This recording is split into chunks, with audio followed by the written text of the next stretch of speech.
तो पढ़ेंगे हम लोग कि एक समान रूप से आवेशित गोलीय कोश के कारण वैद्युत क्षेत्र की तीव्रता कैसे निकालते हैं, इंपॉर्टेंट है। तो देखिए, मान लीजिए एक गोलीय कोश है,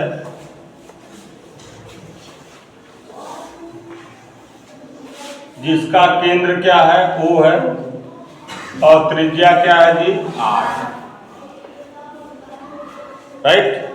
तो अगर धातु का ये गोलीय कोश है, किसका है, धातु का, तो धातु के गोलीय कोश को जो अगर हमने Q आवेश दिया, कितना दिया, तो जो आवेश होता है वो उसके सतह पर वितरित हो जाता है। कहाँ चला जाएगा, तो हमने अगर प्लस Q आवेश चार्ज दिया तो ये आवेश इसके यहाँ केंद्र पे न होके कहाँ चला जाएगा, सतह पे।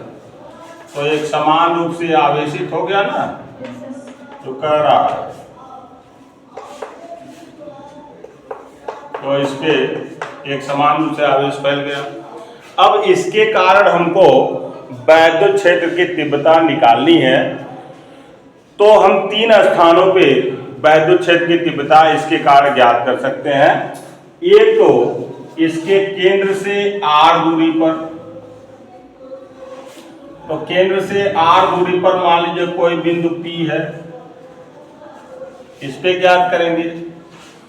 दूसरा इसके हम सरफेस सतह पे ज्ञात करेंगे, और तीसरा इसके भीतर अगर कोई बिंदु P डैश है तो वहां ज्ञात करेंगे। और कैसे ज्ञात करेंगे जी, गॉस के नियम से, गॉस के प्रमेय से, ठीक बात है। तो लेट अस स्टार्ट। क्या करेंगे हम, तो जिस बिंदु पे वैद्युत क्षेत्र की तीव्रता हमको ज्ञात करनी है, तो इससे होकर R त्रिज्या का जो दूरी है, उसी दूरी का एक गोलाकार गॉसियन पृष्ठ खींचेंगे। क्या खींचेंगे, तो सबसे पहले हम बात करते हैं कि बाह्य बिंदु पर हम ज्ञात करेंगे, बाह्य बिंदु, राइट। तो इस गोले के कारण बाह्य बिंदु P पर हमको वैद्युत क्षेत्र की तीव्रता ज्ञात करनी है। तो मानेंगे कि मान लीजिए इस गोले के केंद्र से R दूरी पर बिंदु P स्थित है, ठीक है। और उसके बाद क्या करोगे आप, एक गोलाकार गॉसियन पृष्ठ खींचोगे, जिसके जो P से होकर क्या होता है, गुजरता है, ठीक है। और इसका पृष्ठीय क्षेत्रफल सपोज करो क्या है, A है।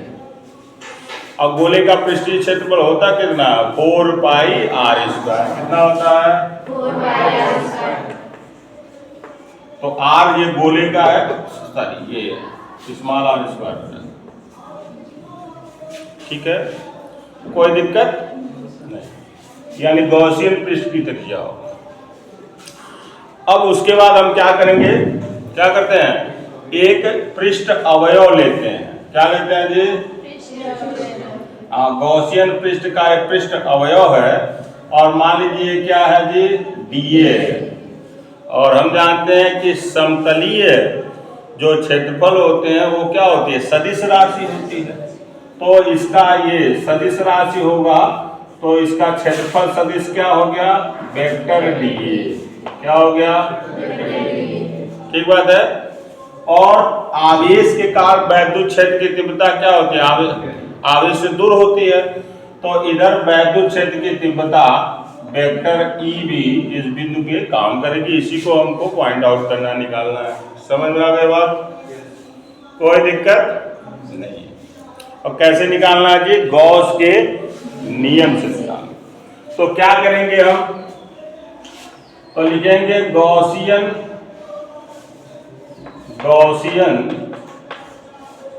पृष्ठ के पृष्ठ अवयव dA से होकर गुजरने वाला वैद्युत फ्लक्स,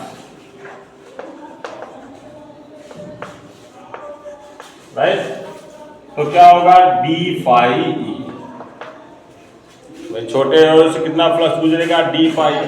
और ये इक्वल टू आप क्या पढ़े हो, vector E dot vector DA. पढ़े हैं?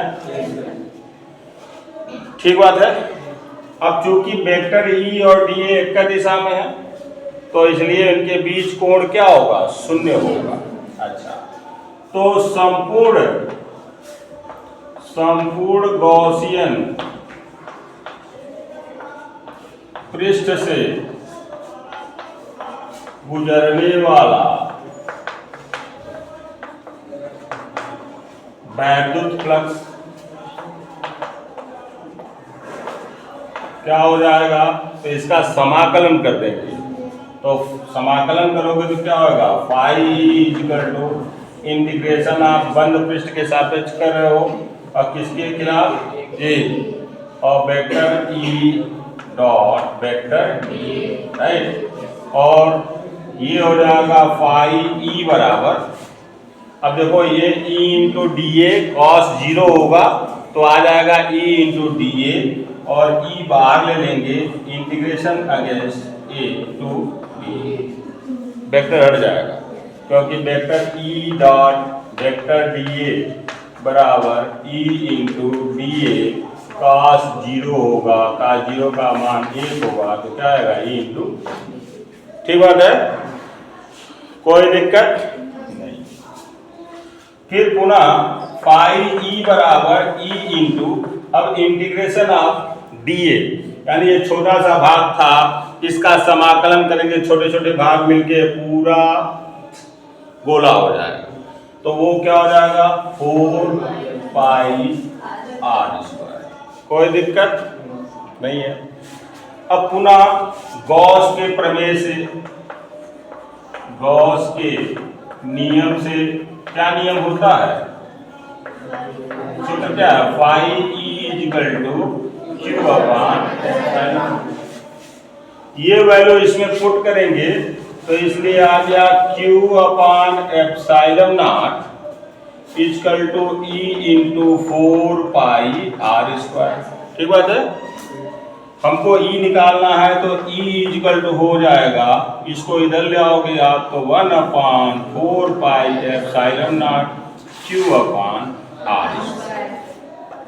यही हो गया कि एक समान रूप से आवेशित गोलीय कोश के बाहर किसी बिंदु पर वैद्युत क्षेत्र की तीव्रता। और ये सूत्र हम लोग पहले भी पढ़ चुके हैं। कहाँ पढ़े हैं?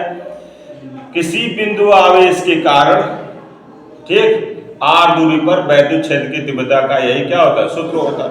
तो इसका मतलब हुआ कि एक समान रूप से आवेशित गोला ठीक उसी तरह व्यवहार करता है जैसे कि ये जो आवेश है, इसके सतह पे जो आवेश वितरित हो रहा है वो आवेश पर न हो, इसके केंद्र पर बिंदु आवेश की तरह व्यवहार करता है।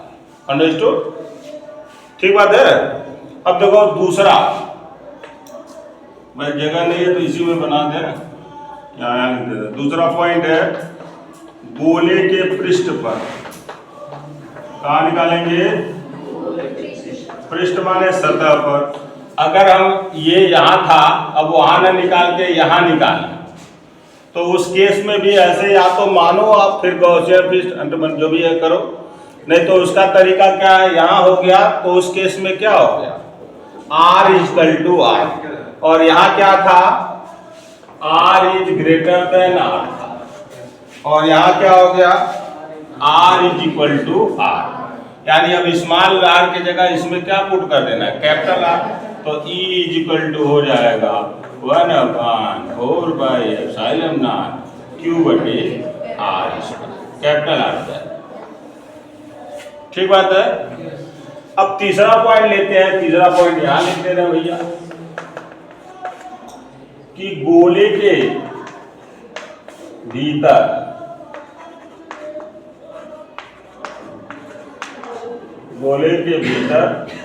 P डैश पर, ध्यान दीजिए। तो अगर हम गोले के भीतर ये पॉइंट लेंगे तो यहां से अगर हम गॉसियन पृष्ठ ड्रा करेंगे, किया तो अंदर आवेश नहीं है। गोले के कोश के अंदर आवेश है? नहीं। आवेश है कहाँ? सतह। तो जब आवेश नहीं है तो इस गॉसियन पृष्ठ से वैद्युत फ्लक्स गुजरेगा कि नहीं गुजरेगा? नहीं गुजरेगा। तो गोले के भीतर क्या होगा कि जो फाई ई है इज इक्वल टू क्या होगा, 0 होगा। और उस केस में जैसे जब वैल्यू पुट करोगे तो यही आएगा, ठीक। तो फाई ई जब 0 होगा, फाई ई 0 होगा तो वैद्युत क्षेत्र भी क्या हो जाएगा, 0 हो जाएगा। तो एक समान रूप से आवेशित गोलीय कोश के कारण उसके भीतर वैद्युत क्षेत्र की तीव्रता क्या हो जाएगी, 0 हो जाएगी। समझ में आया।